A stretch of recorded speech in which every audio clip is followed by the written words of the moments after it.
might seem crazy what I'm about to say. Sunshine, she's here, you can take a break. I'm a hot air balloon that could go to space. With the air, like I don't care, baby, by the way. Because I'm happy. Clap along if you feel like a room without a roof. Clap along if you feel like happiness is the truth. Because I'm happy. Clap along if you know what happiness is to you. Bonsoir à tous. Est-ce que tout le monde va bien? Waouh, c'est impressionnant.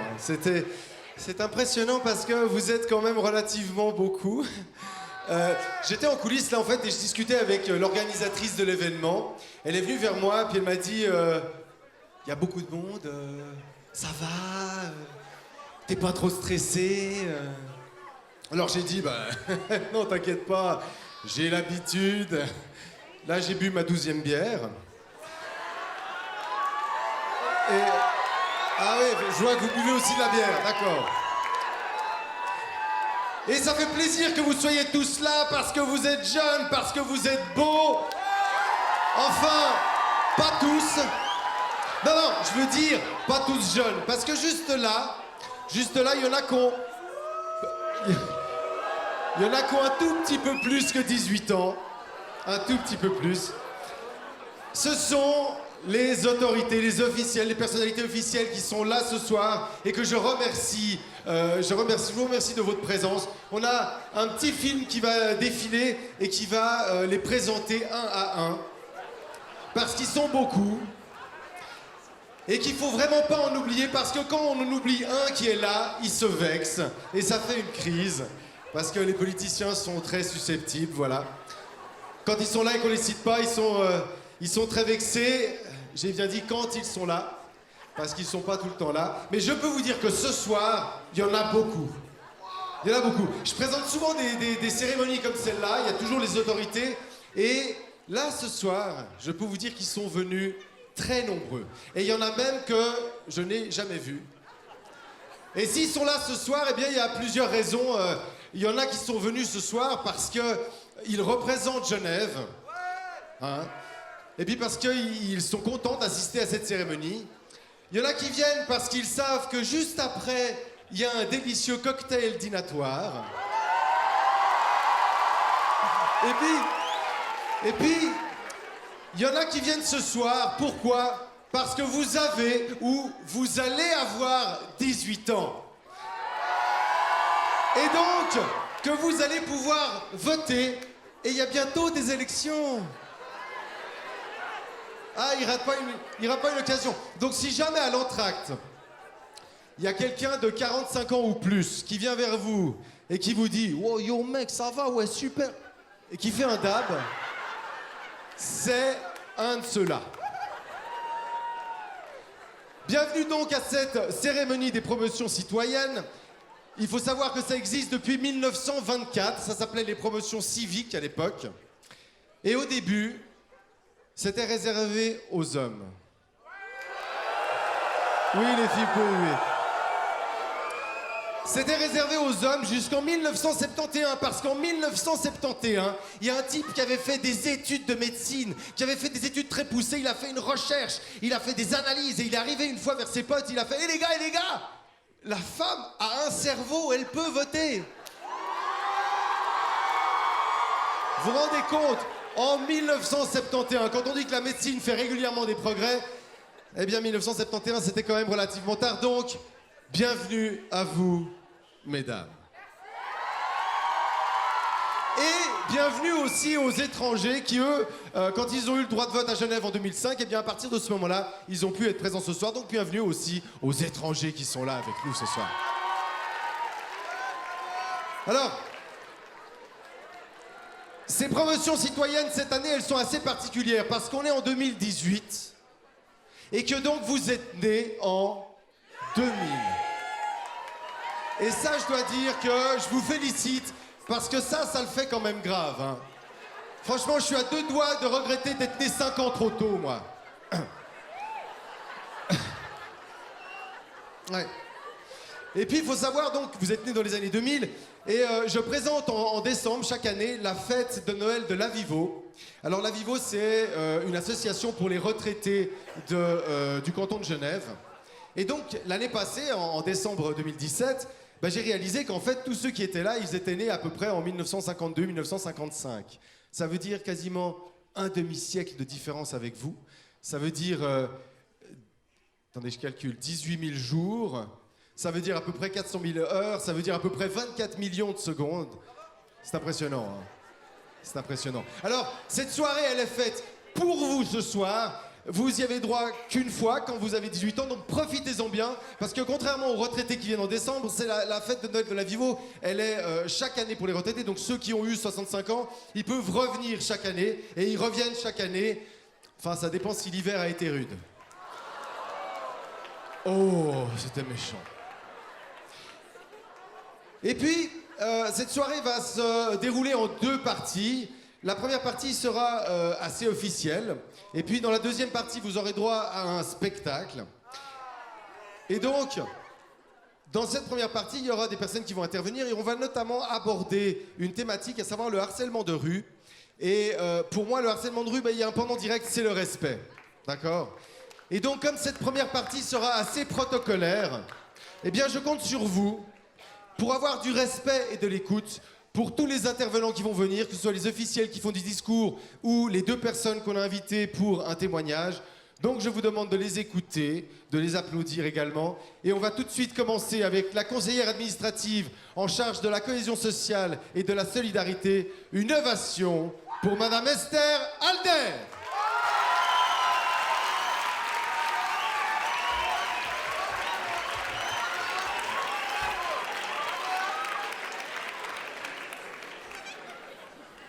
Mesdames et messieurs, chers jeunes, j'aimerais vous souhaiter la bienvenue aux promotions citoyennes au nom des autorités de la ville de Genève et de l'Association des communes genevoises.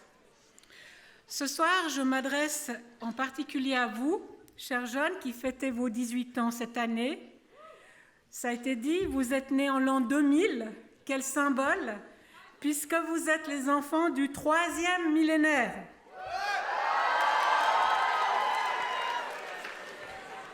C'est un millénaire rempli de promesses, mais aussi de défis. Notre monde est complexe, avec des enjeux de portée internationale, comme le réchauffement climatique, le creusement du fossé entre les riches et les pauvres, la montée des extrémismes, la révolution numérique ou encore les discriminations de toutes sortes, notamment envers les femmes et les minorités.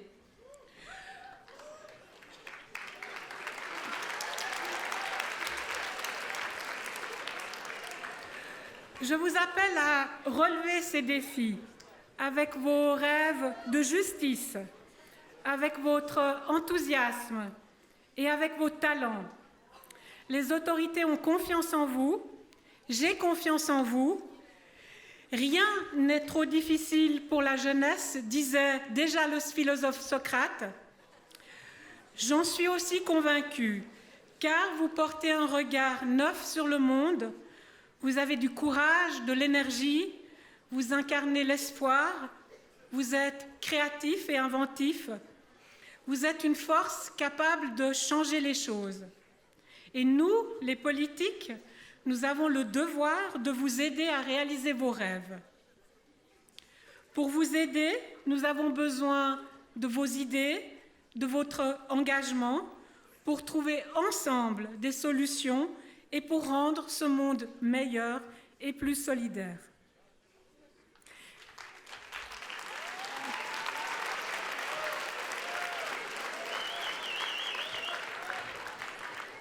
D'ailleurs, vous pouvez vous engager de différentes manières. Puisque vous accédez à la majorité civique cette année, vous pourrez voter, participer à des élections, lancer des pétitions, des initiatives et des référendums.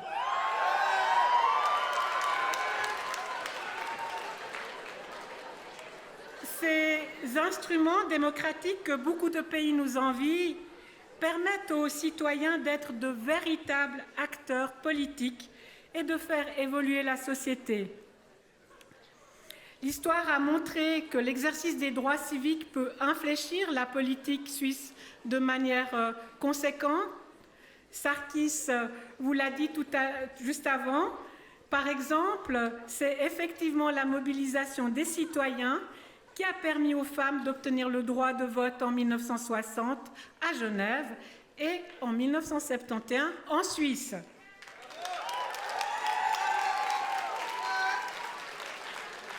Vous, les jeunes, vous n'êtes pourtant que 30% à participer aux votations et aux élections.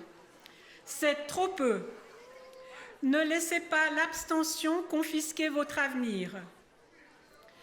Une autre manière d'agir, c'est de s'engager, par exemple, au sein de la société civile, d'être actif dans une association. Elles sont nombreuses à Genève. Ce soir, vous allez pouvoir prendre contact avec le Parlement des jeunes, avec les responsables du prix Jeunesse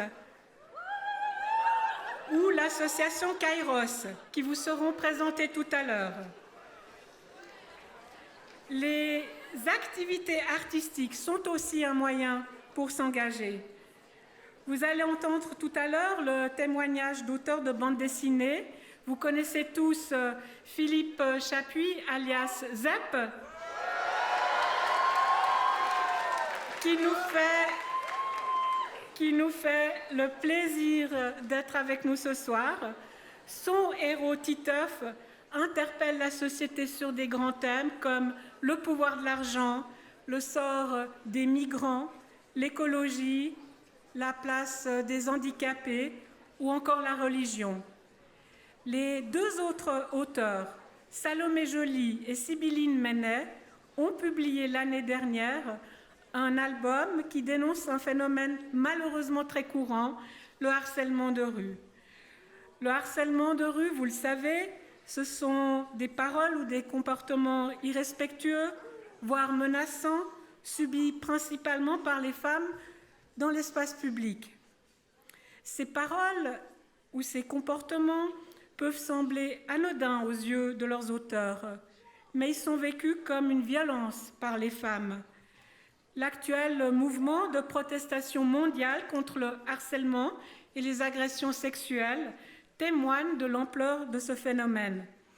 Dans ce contexte, la BD de Salomé Joly et de Sibylline Menet contribue à libérer la parole des victimes.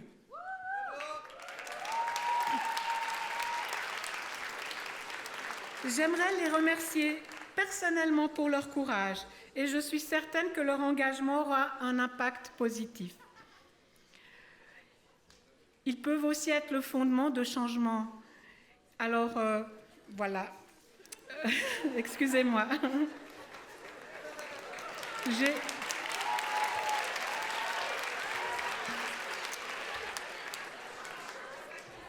Chers jeunes, chacune et chacun d'entre vous, à son niveau, avec ses talents, dans son quartier, dans sa commune ou dans son canton, peut contribuer à transformer le monde.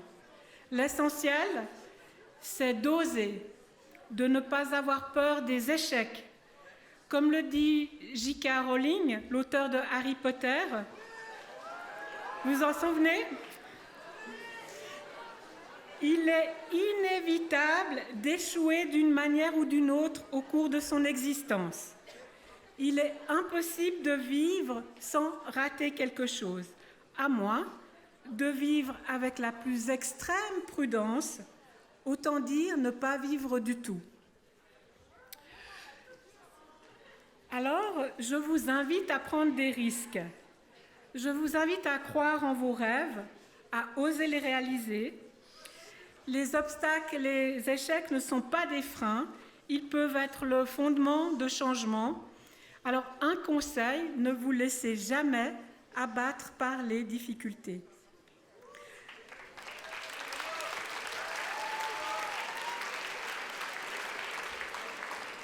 Avant de terminer, j'aimerais remercier toutes les communes le canton et les partenaires qui ont contribué à ces promotions citoyennes. J'aimerais remercier toutes celles et ceux qui ont organisé cette soirée, en particulier le service de la jeunesse et son nouveau responsable, M. Anthony Pérez de Tudela, ainsi que Marie-Laure Scherer, son assistante. Je propose que vous les applaudissiez.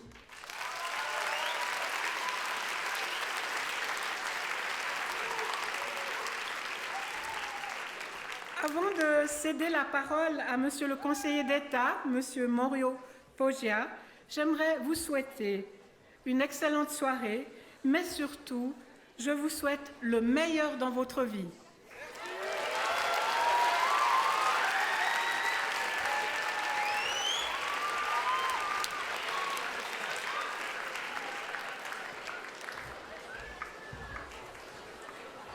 Mesdames et messieurs, bonsoir.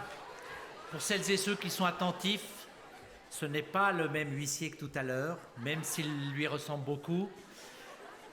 Celles et ceux qui sont attentifs et attentives pourront chercher les différences à un autre moment. Je voudrais vous dire, au nom du Conseil d'État de la République et Canton de Genève, que c'est pour moi un plaisir d'être ici avec vous pour célébrer votre accession, déjà survenue ou prochaine, à la citoyenneté durant l'année 2018. Si je voulais être provocant, je vous dirais que finalement, avoir 18 ans, ce n'est pas un exploit particulier. C'est d'abord le résultat de l'instinct de survie, ce même instinct de survie qui fait que je suis ici devant vous pour vous parler. Mais plus sérieusement, il faut rappeler qu'être citoyen, c'est d'abord acquérir un statut personnel qui est régi par le droit. Mais c'est davantage que cela.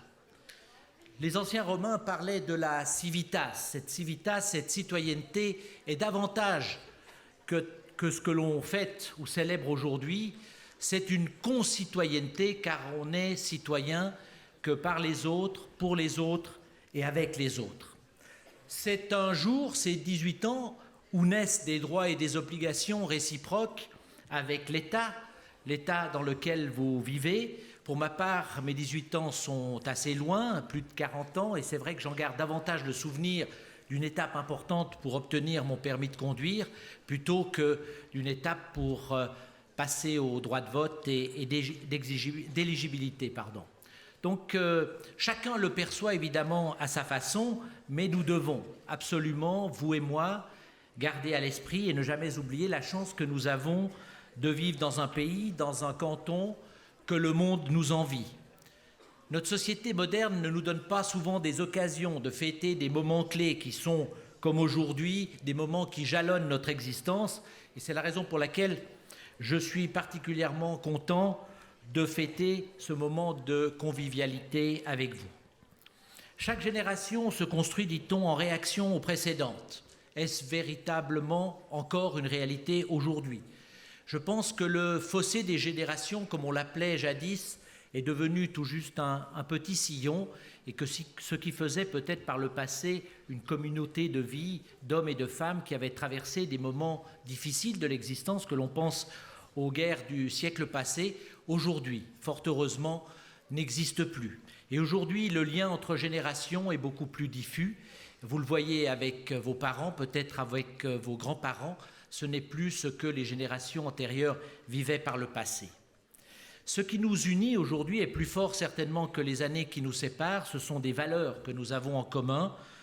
L'amour de la démocratie, bien sûr, vous en avez une idée, vous l'apprendrez chaque année qui passera de votre existence. L'amour de la liberté, bien sûr, du respect, aussi de la solidarité.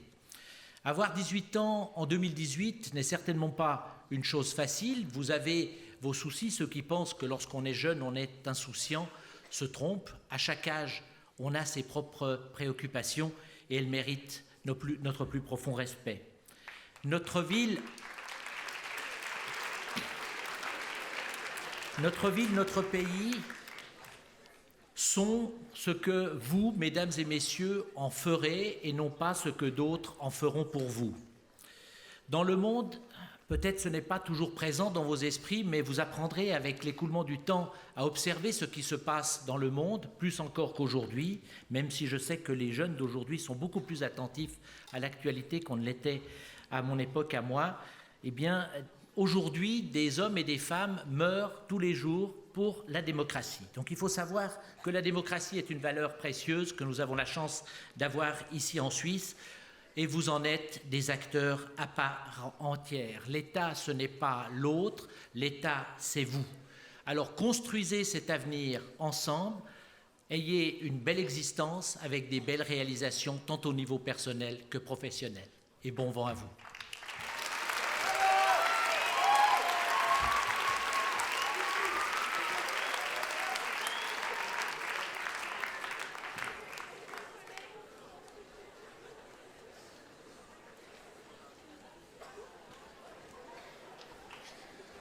Et maintenant, je vais vous demander de vous lever. Parce que c'est le moment d'écouter l'hymne national. Mais rassurez-vous, c'est pas un hymne national aussi traditionnel qu'on pourrait le croire. Parce qu'il va être interprété par un groupe de rock alternatif lausannois. Composé de 4 filles, 4 femmes, que j'appelle tout de suite. Il y a 2 Jessica, une à la guitare, une à la batterie. Il y a Alice à la guitare, et il y a aussi Louise à la basse.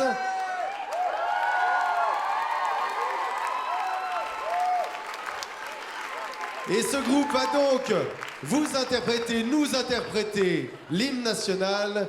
Je vous demande une ovation pour les Queens Underwear.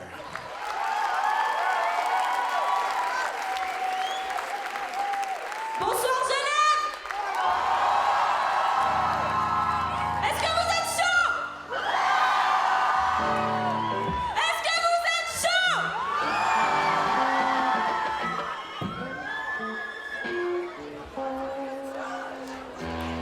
All right, let's go!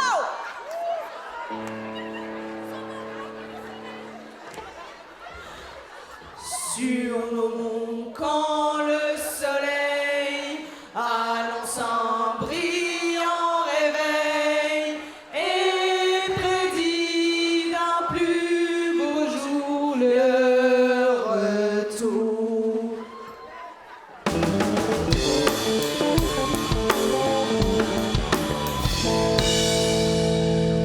Les beautés de la patrie parlent à l'âme attendrie.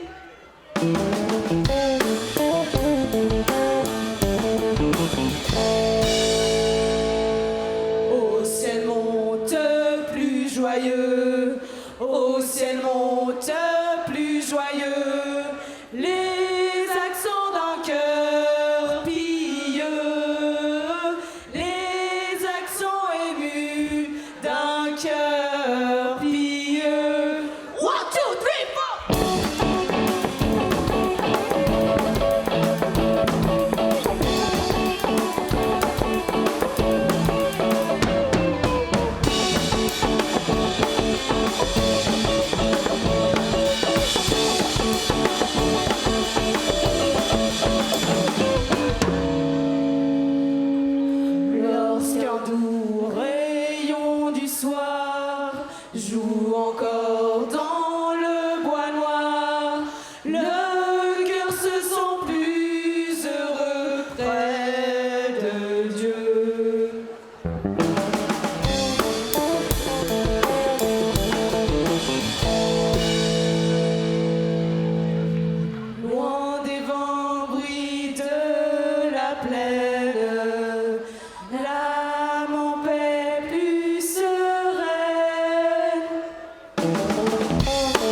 Underwear. Et maintenant, eh bien, nous allons passer à la partie témoignage. Et pour cela, je vais inviter 2 personnes avec qui on va parler justement de thématiques qui vont ils se rassemblent un peu autour de la bande dessinée. Vous allez savoir pourquoi. Je vous demande un tonnerre d'applaudissements pour Salomé Joly et Philippe Chaput, alias Zep.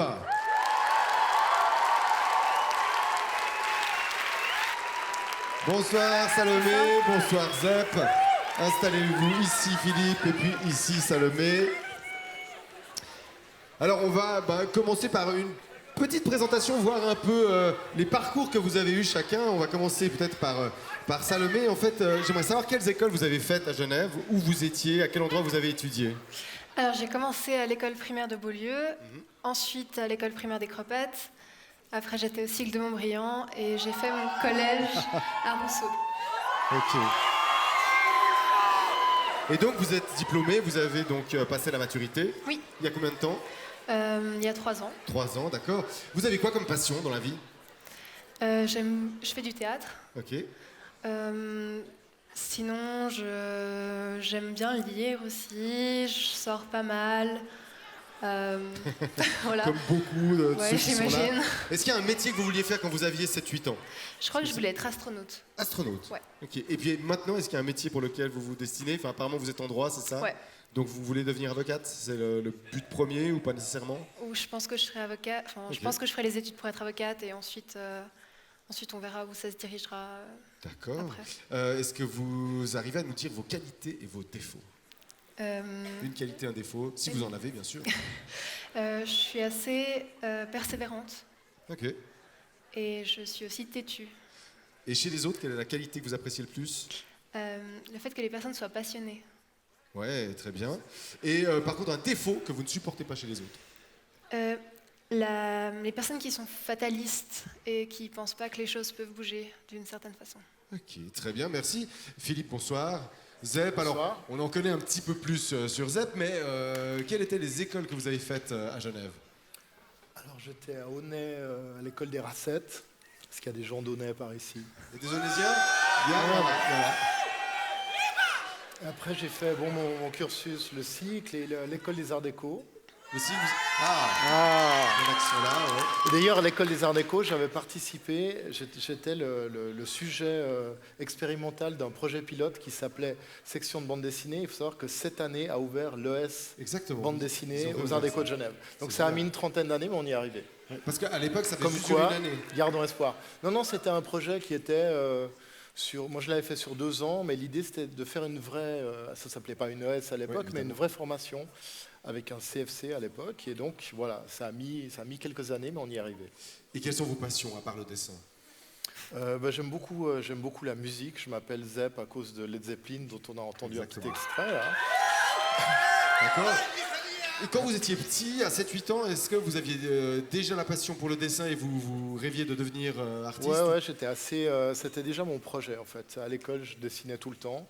Ce qui était un gros souci pour mes professeurs, parce qu'à l'époque, la bande dessinée était très mal vue. Et on pensait que si on lisait de la bande dessinée, on serait forcément un illettré. Heureusement, ça aussi, ça a changé un peu dans l'esprit des gens. Oui, quoique avec Titeuf, il y a beaucoup de gens qui ont dit au début personne terrible. dit ça. Non, personne ne dit ça. Ah bon, alors, j'ai mal lu. Et le métier que vous voulez faire plus tard, alors, du coup? Quand je serai grand, Quand vous serez grand? peut-être que je finirai par être éditeur, je sais pas, quand j'en aurai marre de dessiner. D'accord. Qualité et défaut chez vous? Moi, je pense que j'ai une qualité, c'est d'être curieux. Et je sais que ça a longtemps été considéré comme un défaut. On me traitait de petit curieux. Donc voilà, je suis curieux, c'est une qualité et un défaut. Et chez les autres, la qualité que vous appréciez le plus? J'aime bien aussi ça. Chez les autres, j'aime bien qu'ils s'intéressent, qu'ils soient curieux, qu'ils recherchent. Et j'aime pas la paresse, quoi. C'est vrai que c'est un truc qui m'énerve. Ok. Très bien. Le sujet qui nous lie ce soir, en fait, c'est qu'il y a un peu moins d'une année, il y a une bande dessinée qui est sortie, à savoir la bande dessinée Silencieuse. Et cette bande dessinée, Salomé, eh bien, elle a été créée à partir de votre travail de maturité. C'est bien ça? Oui. Et donc, est-ce que vous pouvez nous en dire un peu plus? Quel était ce travail? C'était quoi le but de ce travail et pourquoi vous l'avez fait? quand on est au collège et qu'on a 17-18 ans, on doit faire le travail de maturité. Et à ce moment-là, j'avais envie de faire un travail qui soit important et qui soit un sujet qui me touche vraiment et pas... on pouvait vraiment faire sur tout ce qu'on voulait et moi j'avais envie de faire un truc qui me tenait à cœur. Je me suis demandé ce qui me tenait à cœur à ce moment-là et c'est une période où je commençais à m'intéresser aux droits des femmes, aux différentes choses qui se faisaient, différents mouvements qu'il y avait sur les réseaux sociaux, sur Genève. Et de là est partie l'idée de faire quelque chose qui me concernait, qui concernait mes amis, et j'ai voulu parler du harcèlement de rue. Parce que je me suis rendu compte que c'était un truc qu'on vivait toutes, qui était un problème de société, qui était banalisé quand on en parlait. Et je me suis dit, il y a un truc à faire là-dessus. Mais est-ce qu'il y a eu un élément déclencheur, qui un jour, peut-être une agression dans la rue ou quelque chose de harcèlement, qui vous a dit, ouais, c'est vraiment ça qu'il faut, ou bien c'était vraiment le concept général et l'intérêt que vous aviez depuis quelque temps sur les droits de la femme? C'est surtout le fait d'en parler et de se rendre compte qu'à toutes les personnes avec qui j'en parlais, il y avait un truc. Et une fois aussi, j'ai participé à une marche qui s'appelle la Marche des Salopes, qui se fait chaque année à Genève. Et on a... il y a eu un questionnaire à la fin, et il y avait 99% des personnes qui avaient répondu au questionnaire qui avaient vécu des actes de harcèlement de rue. Je me suis demandé concrètement ce que ça voulait dire, et j'ai regardé un peu qu'est-ce qu'on entendait par harcèlement de rue, et je me suis dit que c'était énorme qu'il y ait une proportion comme ça, que rien n'était fait, il n'y avait pas grand-chose qui était fait, et qu'il fallait parler du fait que c'était autant banalisé. C'est quelque chose que vous avez vécu personnellement, le harcèlement de rue, ou bien c'est plutôt des amis à vous qui l'ont vécu et du coup vous avez écouté leur récit et vous l'avez intégré dans votre travail? Moi, mes amis, c'est un peu tout, c'est tout le monde. Et comment vous êtes arrivé finalement à ce projet de bande dessinée? Parce qu'au départ, c'était plutôt sous la forme d'un journal intime, c'est bien ça? Et puis ensuite, ça en est arrivé une bande dessinée. Alors c'est pas vous qui dessinez? Non. C'est Sibylline Menet. Exact. Et comment vous l'avez rencontré? Qui c'est qui vous a poussé en fait à créer une bande dessinée à partir de votre récit? Alors j'ai eu beaucoup de chance parce que j'ai mon travail de maturité qui était le journal intime fictif d'une seule jeune fille. Et puis par bouche à oreille, mon père en a parlé à des amis qui en ont parlé à, en l'occurrence mon éditeur, qui a voulu me rencontrer et on a discuté du projet et il m'a dit est-ce que ça te dit qu'on fasse une BD là-dessus? Je connais une dessinatrice qui est jeune, qui a ton âge, qui vit les mêmes choses que toi, qui a la même sensibilité. Et si elle est d'accord de faire le projet, est-ce que ça te dit qu'on fasse ça ensemble? Donc, et ça a pris combien de temps pour élaborer le travail, les rencontres? En et puis tout, je pense que ça a pris 2 ans. 2 ans et demi pour du début à vraiment la BD dans les mains. Et vous regardiez régulièrement ce qu'elle dessinait, Ouais. vous validiez, etc. Donc il y a eu vraiment une collaboration. Elle n'a pas fait les planches de son côté et puis à partir de votre récit. Non, parce qu'au début, on partait pas sur plusieurs personnages comme il y a là maintenant. Ouais. On avait un seul personnage. Après, on s'est dit non, c'est peut-être mieux d'avoir plusieurs personnages pour que les lecteurs ils puissent s'identifier, qu'on puisse faire ça dans plusieurs endroits aussi, parce que ça se passe à Genève, Bruxelles et Paris. Et donc ça, on a réfléchi ensemble. Quelles histoires aussi ont été piochées dans le journal intime pour pouvoir les mettre en bande dessinée. Et ça, on l'a fait ensemble. Elle travaillait de son côté sur Paris. Elle m'envoyait. Après, moi, je disais, ah ouais, c'est bien, ça va et tout. Je lui envoyais des images de Genève parce qu'elle ne connaît pas très bien. Et du coup, on a vraiment fait ça ensemble. Et d'après vous, quelle est la vocation de cette bande dessinée? Parce que dedans, voilà, le titre déjà Silencieuse, je sais que dedans il y a des planches qui diraient ou inciteraient les protagonistes à parler, aux femmes justement à en parler alors qu'elles le gardent généralement pour elles. Ou est-ce que ce serait pour sensibiliser les hommes à la souffrance que ce harcèlement peut provoquer? Est-ce que vous voyez une vocation quelle est la première vocation peut-être de cette bande dessinée? C'est vraiment les deux. C'est vraiment autant pour les jeunes filles, les femmes, qu'elles en parlent pour éviter de garder un truc. Ouais, moi je fais ça de mon côté, mais de toute façon, il n'y a que moi, puis c'est pas très grave, donc je vais pas en parler. Enfin, c'est pas grave, on passe à autre chose. Donc éviter, puis montrer non, c'est pas normal. Et puis de l'autre côté, que les garçons, les hommes, ils se rendent compte de ce que c'est, qu'il y a une conséquence. Moi j'ai des amis à moi qui m'ont dit après, ah ouais...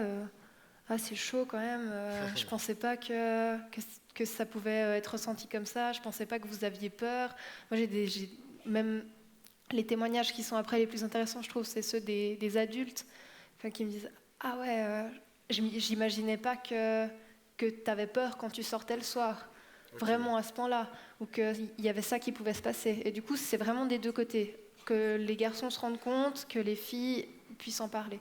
Zap, vous avez vu la bande dessinée? Bien sûr. Vous l'avez ouais. lu. Et justement, vous, quelle est la première vocation que vous voyez dans cette bande dessinée? Est-ce que c'est peut-être aussi inciter les gens à intervenir en cas de harcèlement? Parce que c'est vrai qu'on a ce gros problème, c'est que les gens harcèlent, mais il y a d'autres personnes autour, puis personne ne dit rien en fait. Ouais, puis dans un premier lieu, déjà prendre conscience de ce que c'est. Je pense pour les garçons, effectivement, c'est vachement juste. Ce que dit Salomé, c'est qu'on ne se rend pas forcément compte de la conséquence de nos actes. Et puis de faire une histoire, je trouve que c'est souvent plus fort qu'un témoignage, parce que tout à coup, ça devient une histoire avec des personnages fictifs. Et donc on peut s'identifier à tous les personnages et aussi avoir un avis sans... c'est plus facile d'avoir un avis par rapport à une histoire de fiction que par rapport à un témoignage. Et c'est souvent pour ça d'ailleurs que quand il y a un film qui est fait sur un sujet ou un livre qui est fait sur un sujet, ça a beaucoup plus d'impact que 100 personnes qui vont témoigner. C'est un peu absurde, hein, parce que la réalité c'est le témoignage, mais pour finir c'est beaucoup plus fort. Et je trouve que c'est un livre important. D'où la force de Titeuf, on en parlera après, mais c'est vrai que il traite vraiment tous les sujets de société. Et c'est vrai que dans l'œil naïf de cet enfant, il y a une énorme critique parfois, et puis on prend conscience de certaines choses. C'est marrant, vous parliez avant justement de Genève, Bruxelles, Paris, qui sont donc qui interviennent dans le livre. Il y avait eu il y a quelques années une jeune fille bruxelloise qui s'était baladée dans les rues de Bruxelles avec une caméra sur elle et qui avait une caméra et un micro, puis qui avait montré justement les remarques qu'elle avait. Moi j'ai des amis sur Bruxelles, des amis sur Paris. Est-ce que vous pensez qu'il y a autant de harcèlement en Suisse que dans ces grandes villes ou pas? Parce que moi parfois j'ai l'impression qu'il y a certainement, mais j'en vois peu. Mais peut-être que évidemment, je suis pas forcément placé au moment donné où il faut pour c'est la barbe en fait. C'est ça, ça évite tout. Je la rase et puis on va faire des remarques. Mais est-ce que vous pensez qu'il y a tout autant en fait à Genève que dans les autres villes? Est-ce qu'en Suisse il y a une différence? Donc c'est surtout les femmes qui en sont victimes. Bien donc, sûr. Nous on s'en rend pas compte. Tout à fait, ouais. Mais on s'en rend compte quand on en parle avec les femmes qui sont autour de nous. Mais justement, les amis que j'ai des amis bruxelloises qui me disent c'est insupportable, des amis parisiennes qui me disent c'est horrible. À Genève, j'ai le sentiment qu'il y a moins. C'est pas plus cool à Genève.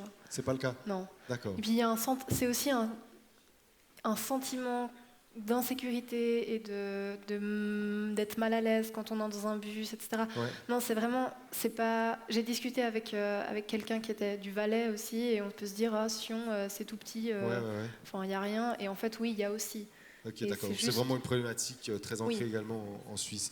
Est-ce que l'expérience de cette bande dessinée, et puis de vous être engagé justement pour parler de ça, est-ce que c'est une expérience qui vous donne envie de poursuivre peut-être dans la voie, pas forcément de la bande dessinée, parce que vous êtes plutôt rédactrice, vu que vous aviez écrit ce travail. Est-ce que ça vous donne envie de faire d'autres travaux? Oui, enfin en tout cas de m'engager et puis de continuer. C'est pas pour rien que je fais du droit. Ouais. C'est pour continuer à pouvoir défendre des...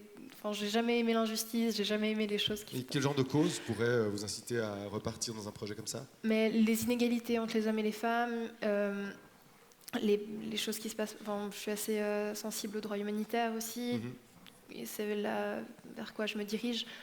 Et je pense que... Enfin, c'est des choses sur lesquelles j'ai envie d'écrire et puis de continuer à voir s'il y a des associations pour apporter quelque chose. Okay. Qu'est-ce que vous pensez qu'on peut mettre en place pour limiter, voire faire disparaître le harcèlement de rue? Ça, c'est déjà une... D'accord, oui, donc l'expression artistique. Le fait, c'est d'en parler, je pense. Ouais. C'est ça, que ce soit plus un sujet qui soit tabou. À partir du moment où on parle des choses, et ça devient aussi un sujet qui est échangé entre nous, à table, ça devient quelque chose qui est réel et on va y prendre garde. Alors que je pense que plein de gens vont lire ce livre et seront peut-être même pas au courant, du côté des garçons en tout cas, que c'est un vrai sujet problématique. Ouais, c'est quelque chose qu'ils pratiquent en disant ouais mais so what, quoi, c'est pas ça. ah bon, c'est grave. Prendre conscience de tout ce que ça engendre comme souffrance, comme peur justement, etc. Alors moi ce que j'ai fait, c'est que j'ai pris des sélections d'images de la bande dessinée qui traitent d'après moi de différents aspects en fait du harcèlement de rue.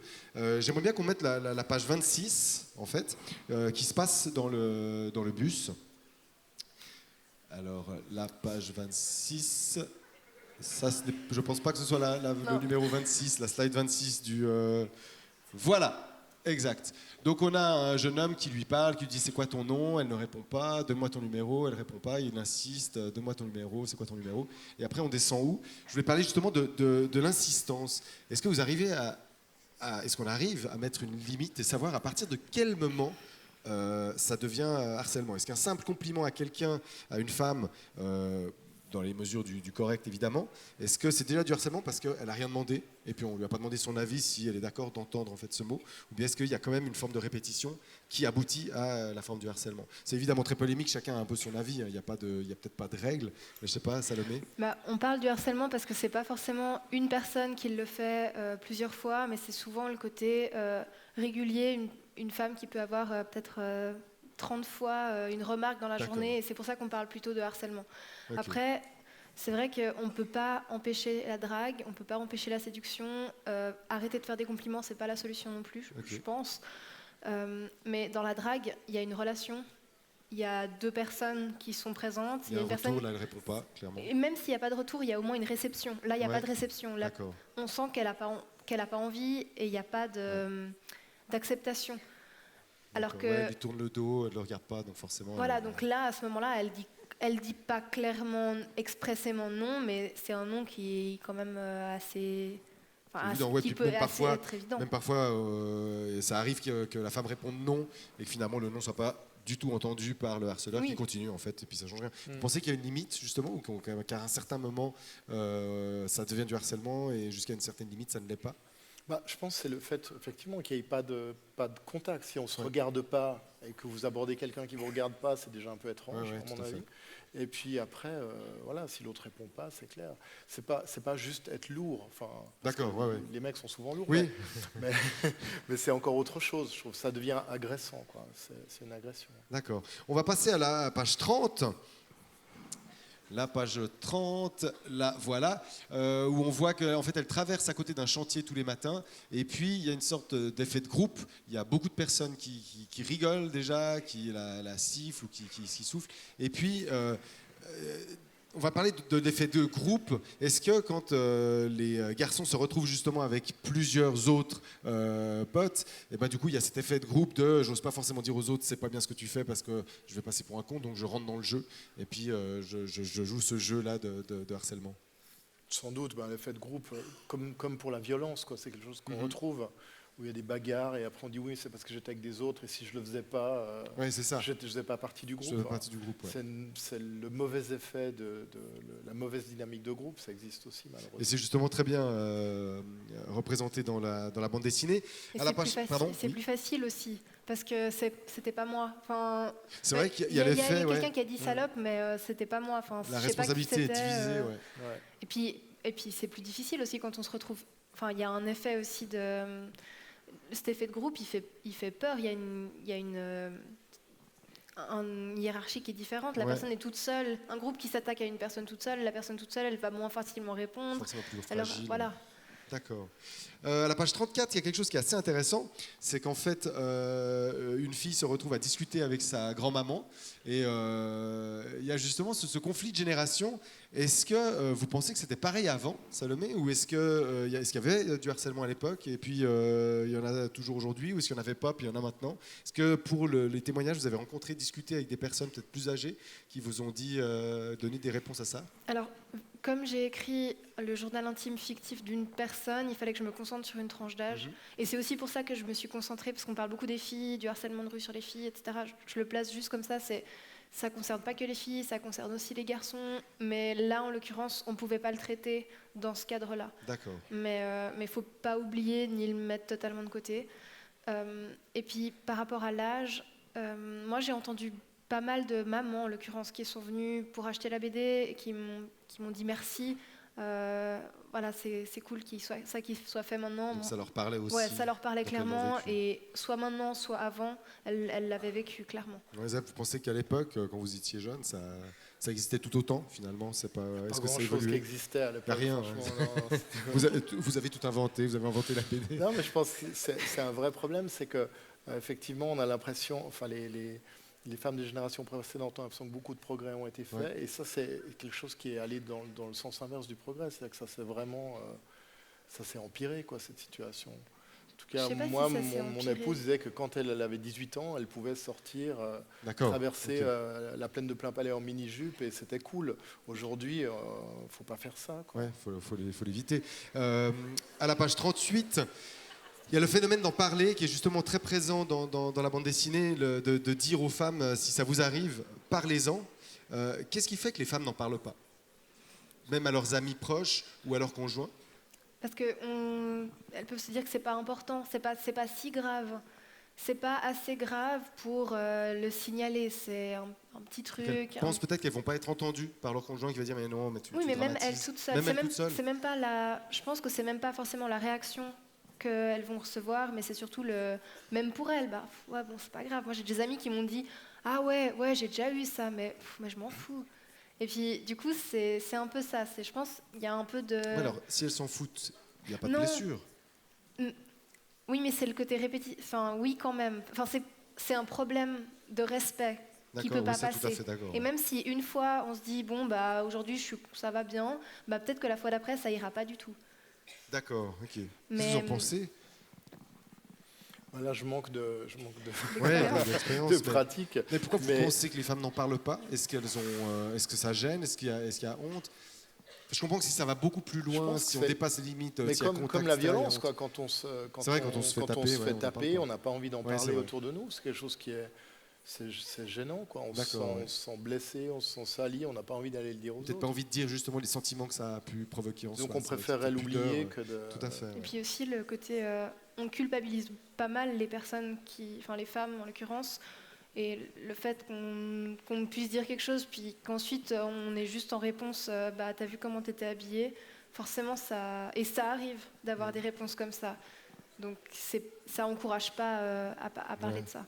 Page 42 et 44, vous traitez dans le livre de la responsabilité des femmes. Enfin, il y a un père notamment qui dit à sa fille, mais oui, mais tu peux pas. Enfin, sa mère dit, tu peux pas sortir habillée comme ça. Le père dit, oui, il y a que les femmes sont quand même responsables. La manière dont elles s'habillent, donne raison à ces réactions. Est-ce qu'on peut considérer que les femmes ont une part de responsabilité suivant les habits qu'elles mettent? Non, je pense pas. Ah, vous pensez pas. Ah, vous avez du soutien. Vous êtes d'accord? Ouais, complètement. D'accord. Ouais.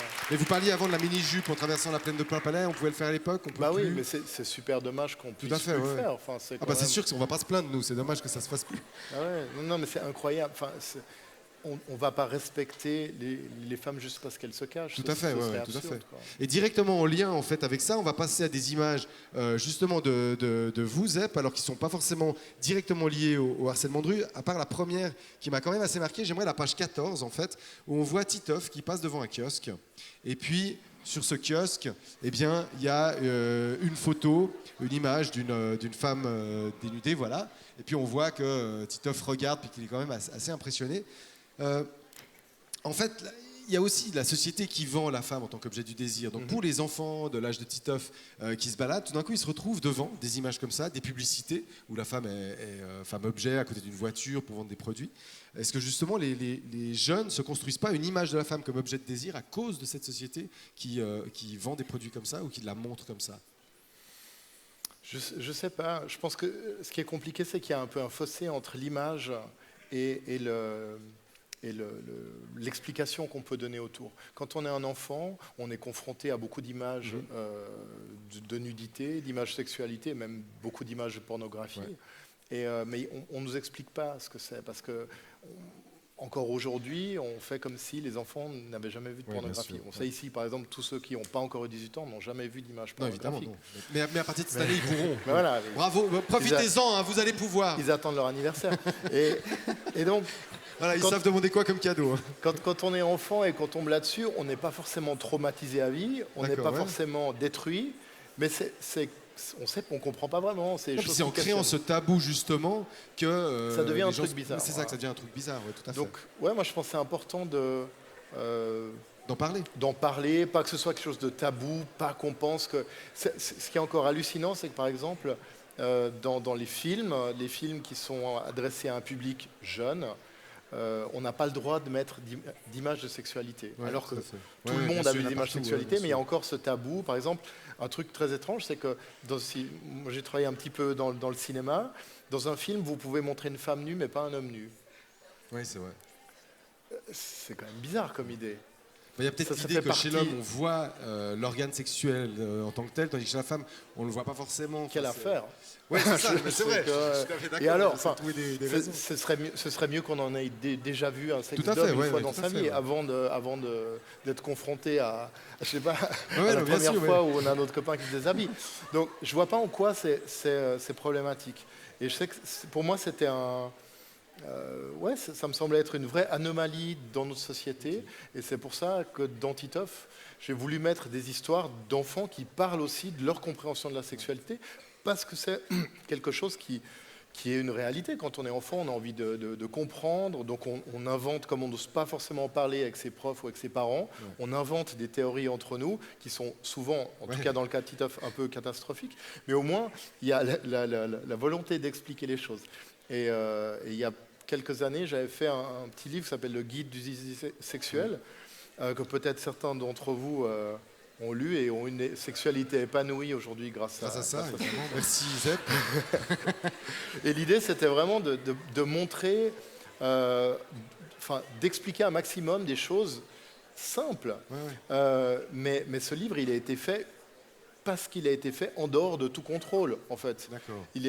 En gros, on a amené les fichiers à l'imprimerie et il est sorti. Ah ouais. Sinon, il n'aurait pas été édité. Ouais, je pense. Après, c'est devenu quelque chose c'est devenu aujourd'hui un livre qui est déjà daté, même, je pense. On pourrait raconter d'autres choses. Mais quand il est sorti, il faut savoir qu'on a eu un peu toutes les ligues Oui, bien sûr, de la vertu qui sont sur la tête. notées, ouais. Et d'ailleurs, il y a une exposition qui est venue ici à Palexpo, qui a été montée à la Cité des Sciences. Et chaque fois, il y a eu des comités qui cherchaient à la faire empêcher, interdire. ouais. Alors, dedans, il n'y a pas d'image de pornographie. Il y a quelques images de nudité, mais dessinées. Dessinées donc, en plus, ouais. c'est pas très traumatisant, mal j'ai dessinées, l'impression. en plus. Et mal dessinées en plus. Et je vous remercie. Mais bon, ça suffit à créer une panique, quoi. Ça C'est vrai suffit qu'il y a- à créer une panique avec des comités. Il y a une planche de initiants Titeuf que qui- je trouve hallucinante, c'est qu'il se balade avec son père et chaque fois qu'il voit quelque chose, une scène d'horreur, etc., le père travestit la réalité, lui raconte autre chose. Puis à la fin, je crois que même il arrive, ses parents sont en train de faire l'amour sur le lit, il fait mais tu fais quoi? Je sais pas, je fais des pompes ou je sais pas. Ouais, mais pourquoi t'as pas de slip? Ouais, parce que je l'ai oublié. Ah oui, t'as raison, j'ai oublié de le mettre. Ouais, c'est un jeu vraiment de drôle, parents, quoi. C'est de travestir la réalité. On est comme ça. Moi, je suis parent. J'ai aussi, des fois, inventé des histoires pour mes enfants parce que je trouvais que la réalité, elle était trop dure. Ouais. Mais pour moi, dans la fiction, dans la bande dessinée, j'ai pas envie de faire ça. J'ai envie au contraire, de décortiquer la réalité parce que je trouve que c'est quelque chose qu'on a vraiment besoin. On a besoin d'avoir un discours vrai autour de notre quotidien, autour des images auxquelles on est confronté. Là, j'ai travaillé avec une association qui s'occupe d'enfants victimes de pédophiles à Genève. C'est très compliqué parce que il faut parler de ça et en même temps, on peut pas montrer, on n'ose pas montrer. Alors il faut quand même par moment être explicite. Et je pense que souvent, quand on devient parent, on oublie les enfants qu'on a été. Ouais. Et on a l'impression que nos enfants, ils sont purs, ils n'ont Il faut jamais les rien il vu, faut les protéger. qui sont ouais. complètement protégés de tout, alors que c'est pas vrai. Ils sont allés sur Internet, Bien ils ont sûr. déjà tout vu. Donc on peut aussi aborder des sujets, je pense. Et puis, vous vous engagez pour plein de causes. Et d'ailleurs, justement, qu'est-ce qui fait que vous choisissez une cause ou une autre? Il y avait deux images, on va peut-être regarder celle de la page 35, pour Handicap International. Pourquoi vous associez à certains événements? J'imagine que vous êtes très sollicité pour plein de causes. Qu'est-ce qui dirige votre choix? Souvent, c'est les rencontres. Handicap International, j'avais fait une page dans Titeuf. Je voulais parler d'un enfant qui avait perdu une jambe sur une mine antipersonnelle.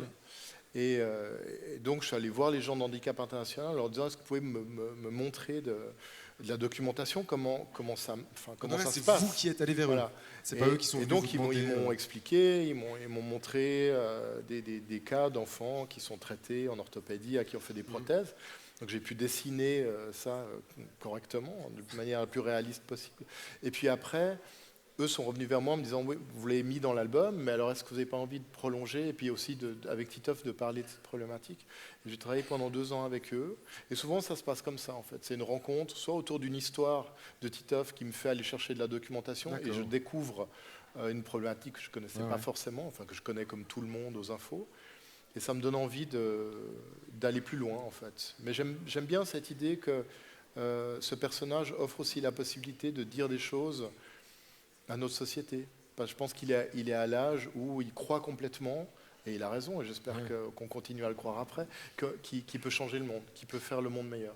Il y a une autre image que j'aime beaucoup, c'est la page 29, où on a une image de la faune marine.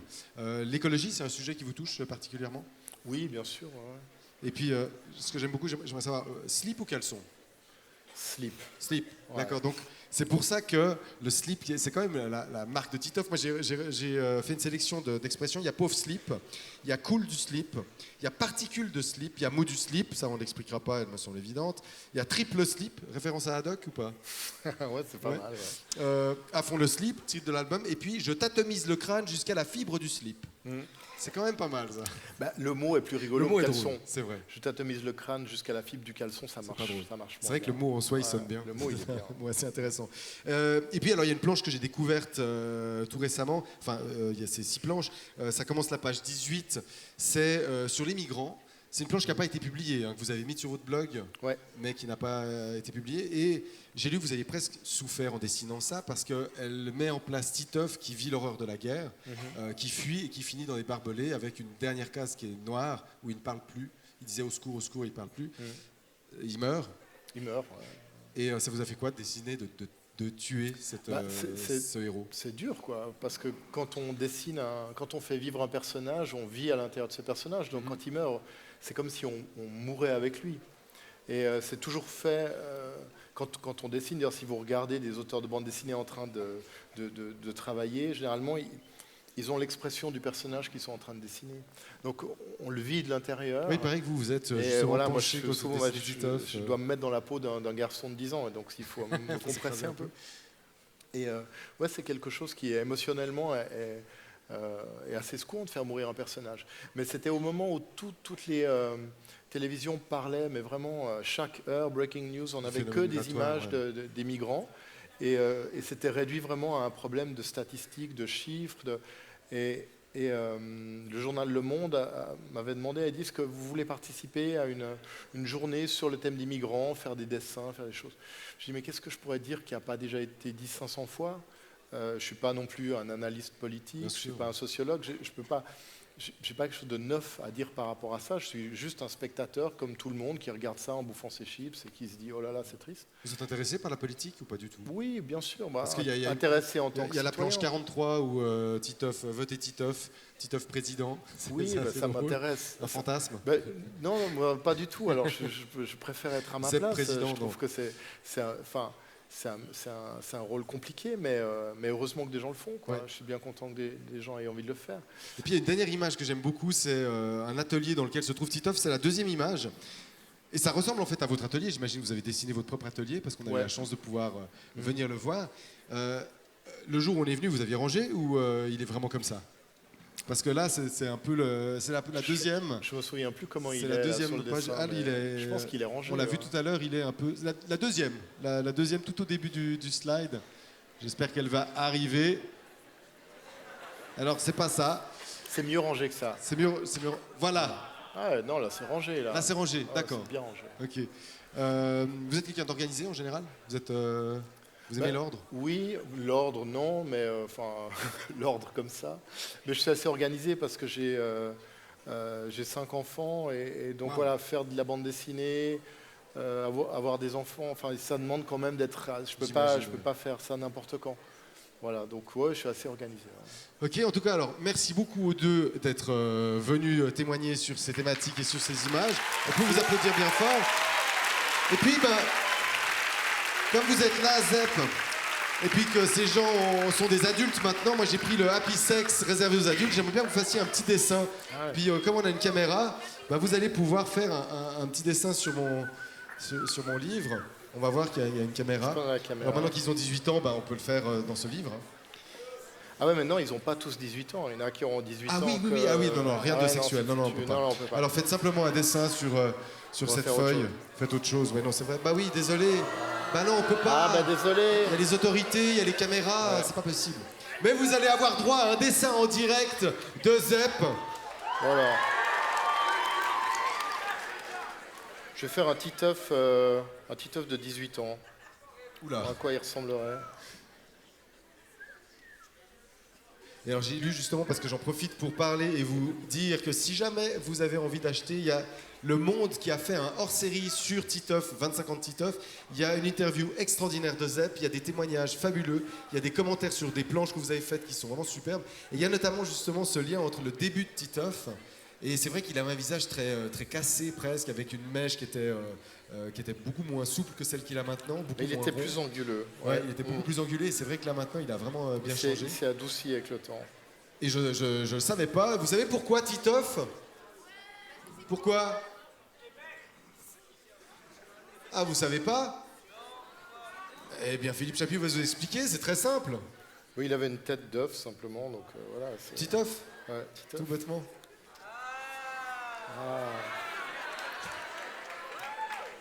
Alors, je vais faire un petit tatouage tribal, là. Ah ouais. Une petite moustache. Ah oui, quand même, quelques ouais, poils de moustache. Ah, c'est superbe. Born.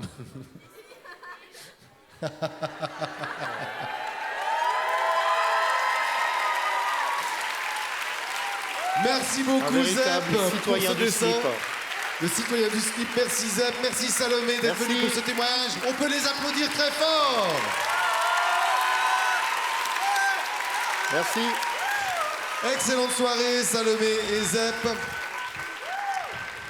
Et on continue, eh bien, il y a eu, vous avez reçu une invitation, un carton d'invitation, et j'en profite pour vous dire que ceux qui ne l'ont pas pris, vous pourrez à l'entracte le récupérer, parce qu'à la fin, après le spectacle, on va vous remettre un cadeau, et si vous voulez avoir ce cadeau, eh bien, il faut remettre un carton d'invitation. Donc si jamais à la pause, n'hésitez pas à aller, il y aura des cartons d'invitation, prenez-le, c'est grâce à ça que vous allez pouvoir avoir vos cadeaux.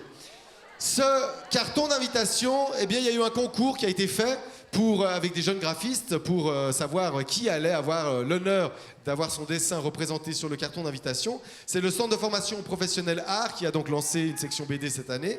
Et je vais convier les 3 lauréates du concours de carton d'invitation qui vont venir sur scène pour une remise des prix.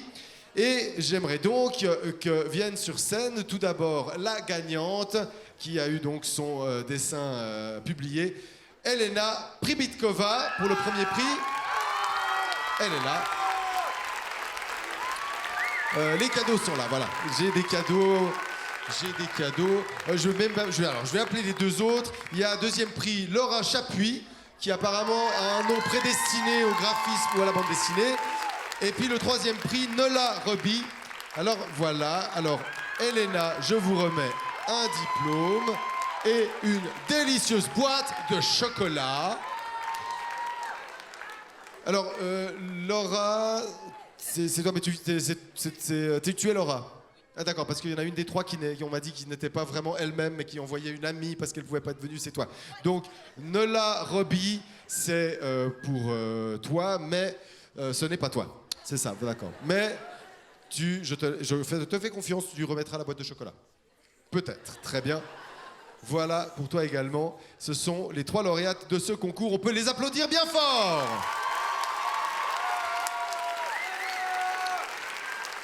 Voilà, je vous laisse retrouver les coulisses. Je crois que c'est tout ce que j'avais à faire. Je vais vous remettre le certificat, la boîte de chocolat. Donc, sous de nouveaux applaudissements, les 3 lauréats du concours, vous pouvez sortir par là, rejoindre Jonas. Et puis il y a des associations jeunesse qu'il faut remercier, 3 associations jeunesse dont vous pouvez trouver les stands en haut dans le lobby. On va voir 3 films de ces associations, à commencer par le Parlement des Jeunes. Le Parlement des Jeunes Genevois, c'est une association qui est ouverte à tous les jeunes du canton de Genève âgés de 15 à 25 ans et qui s'engage pour la jeunesse genevoise à travers divers projets. Regardez.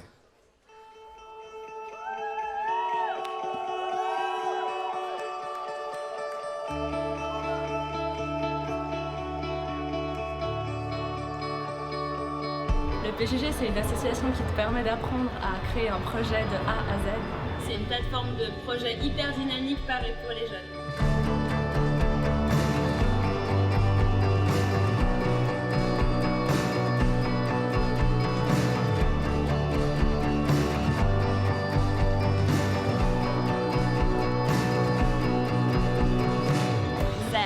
bien sûr une rencontre avec plein de gens motivés et sympas, avec des gens qui partagent le même intérêt que nous. Le PJJ, c'est vraiment de parler des choses qu'on entend peu dans la rue et c'est aussi pour rencontrer pas mal de personnes, de créer des liens et c'est juste fantastique.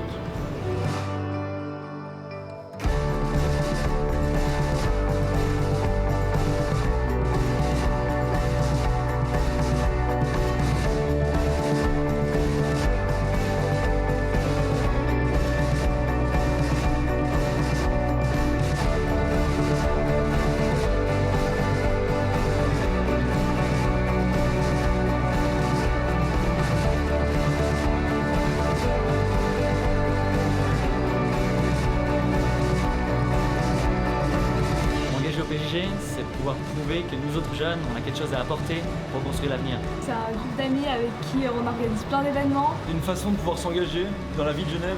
Le PJJ, c'est des actions concrètes pour changer notre société de demain.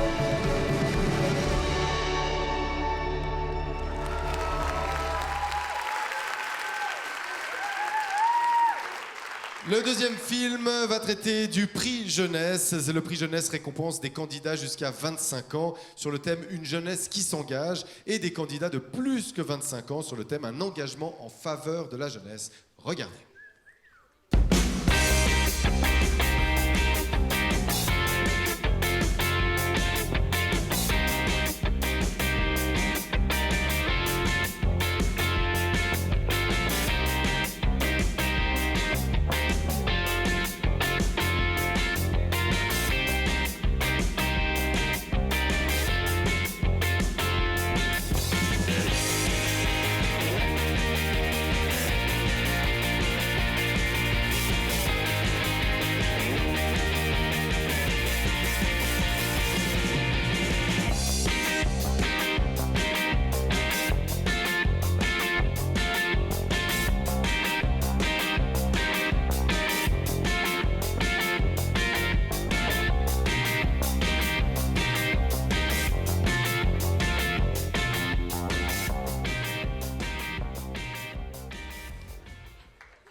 La troisième association présente en haut, c'est l'association Kairos, qui s'adresse aux jeunes entre 14 et 20 ans et promeut la solidarité et l'entraide par les jeunes pour les jeunes. Regardez.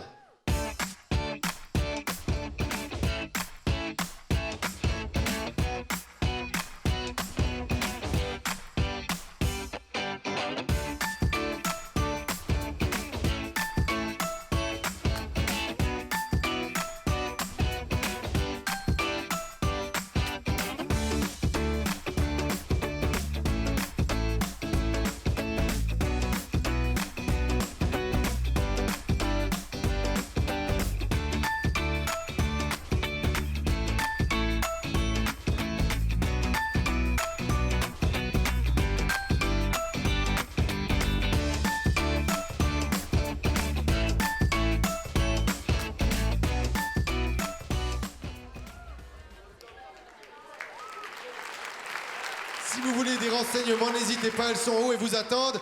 À présent, on va de nouveau accueillir les Queens Underwear. Vous pouvez les applaudir bien fort. Elles vont nous interpréter un morceau de leur composition qui s'intitule Grannies at the Beach. Mesdames et messieurs, les Queens Underwear.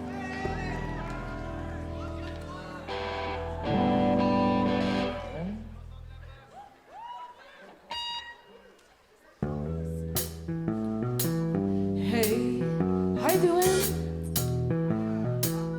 Do you like stories? I got one for you.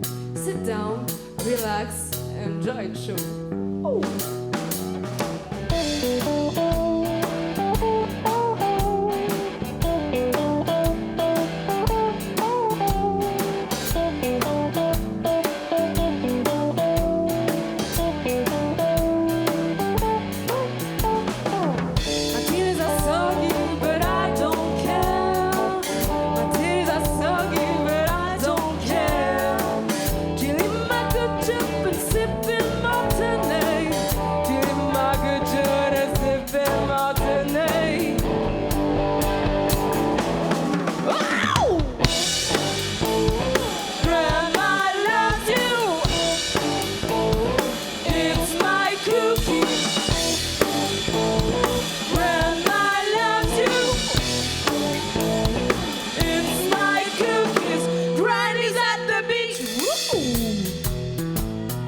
like it so far.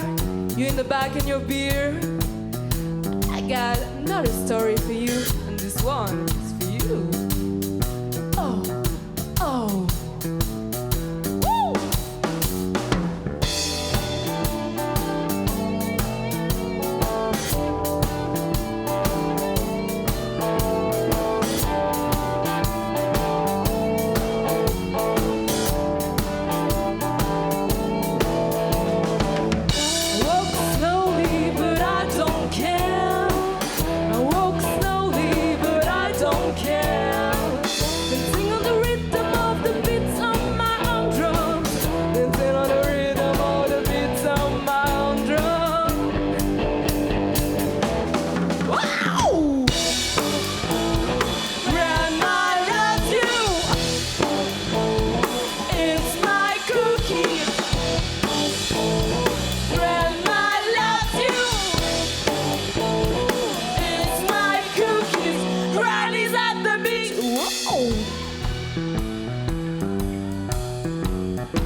Merci beaucoup, Genève!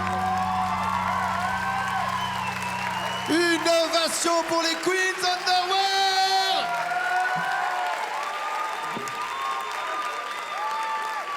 Et bien voilà, on arrive au terme de cette première partie. On va avoir un entracte d'une vingtaine de minutes dans quelques instants. Après l'entracte, vous aurez droit à un spectacle, le Joker Comedy Club, avec Thomas Wiesel, Johan Provenzano, Blaise Bersinger et Marina Rollman. Et puis après le spectacle, donc n'oubliez pas d'aller prendre vos cartons d'invitation maintenant, parce qu'après le spectacle, vous recevrez un cadeau avec la bande dessinée Silencieuse, avec What a Wonderful World 2 de Zepp, et avec un petit guide de l'engagement à Genève qui s'intitule « À vous de jouer ». Voilà, je vous souhaite une excellente fin de soirée. À bientôt, merci beaucoup.